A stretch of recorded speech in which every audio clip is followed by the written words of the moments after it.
Yes, our route goes from tip to tip, from the southernmost tip of Philippines to the northernmost tip, and the starting point is in Sarangani, which is the most southern tip of Mindanao, and the actual starting point is Glan, the township of Glan, and oops, okay, the township of Glan, and the actual beach is called Gumasa. That's where we're going to start, and then we're going to come back to Davao, the Davao Gulf, and then cut across Samal to Lupon, and then go down again up to Mati, and hug the east coast of Mindanao, which will be very rough because it faces the Pacific Ocean.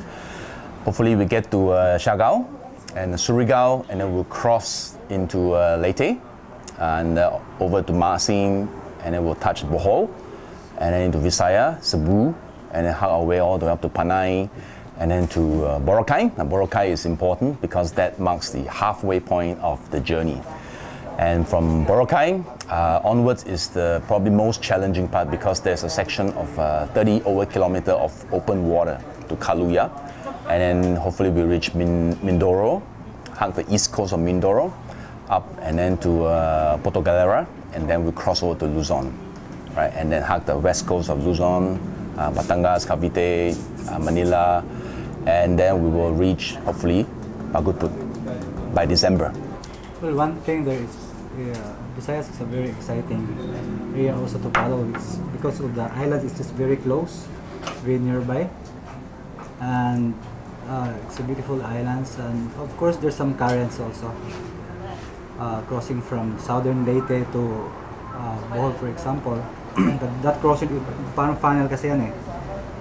Dapat talaga doon, perfect time talaga, just go with the tide, ebb tide, where the tide goes in, so that it's easier for the team to, to cross that Canigao channel, right? That's Canigao channel. Yeah. And after that, going down to Talibon, go coastal there, and then it's mostly friendly. And I guess that is the only part of Visayas. It's difficult. Di Gumasa Island, di Wolof sama. Yan ang mahirap dito sa kayong sa Mati. Sana dadaan kami ng mga 4 o'clock in the morning, hindi tatapusin yan mga 10 in the morning. Kasi lampas ng 10 o'clock yan, ito na, banda sa Surigao. Big wave. Big wave. Start funding. Okay. 4 o'clock, 3 o'clock. Hindi mainit, tapos flat water. I think 3 of us, none of us has kayak this long. And for me, I just started training beginning of this year, so it's 8 months of intensive training. But nonetheless, it's such a long journey. In my past expedition, from experience, definitely there will be stages where we'll get into fatigue, and we'll probably get into some form of injury, muscle injury. So we have to watch out for that, and we need to learn to pace ourselves, listen to our bodies, right? And we don't rush into things, be very patient. So that's very important in a long expedition. And as a team, we need to work together. That's very important. Communications, right? And what they call taking the best from our strength, and we need to do that, and with the support team as well.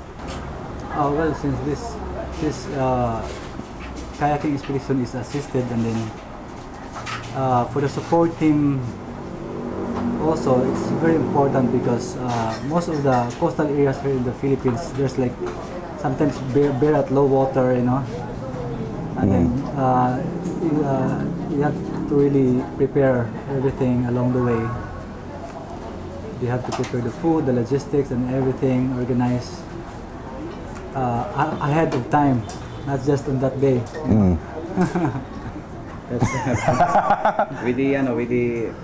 Kasi nagtatap tayo ng gobyerno, so hindi tayo mahirapan. Yan lang, stick lang tayo, wala talagang no travel at 4 o'clock up, 4 o'clock in the afternoon. Totoo, rest naman tayo. May mga kasi doon sa banda sa Maino, mga tao doon ay may protection nila, yung mga armas. Well, maybe it's because on the east side, if you can travel late on the afternoon, 4 o'clock, I mean, sunset kasi is going on the other side, madaling mag-dark on that side. Basically, that is the... Oh, Okay, okay. I think one of the highlights would be to visit the Sohoton Cave in Siargao, in Bukas Grande Island.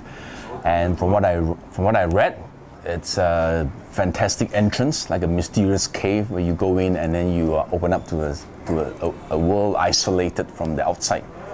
Pristine, clear water, and one of the lake is full of stingless jellyfish, which is, I think, seldom experienced by many Filipinos, right, let alone the world. We've heard of Palau, the famous jellyfish, but this is the first time I've heard of one in Philippines, so we are really looking forward to that. Yeah, kayaking with the stingless jellyfish. Well, it will really add a big, exposure for our group of islands. Sometimes I've been paddling around islands in Cebu also, other parts of the Visayas. Sometimes it's so sad that we have some beautiful islands around us, and then it's not being, maintained, and then pushed forward. Push the cable forward or something like that.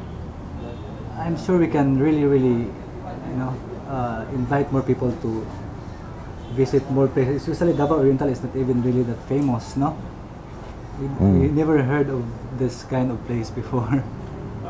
Do you think kayaking is a good sport to develop in the Philippines? Kasi kunti lang tayo dito eh. Saka walang nag-manufacture dito talaga. I hope sana at naunahan ni maraming bugsay kasi 70% of the yung hanap buhay dito is sa water. Kaya mamingwit na kami.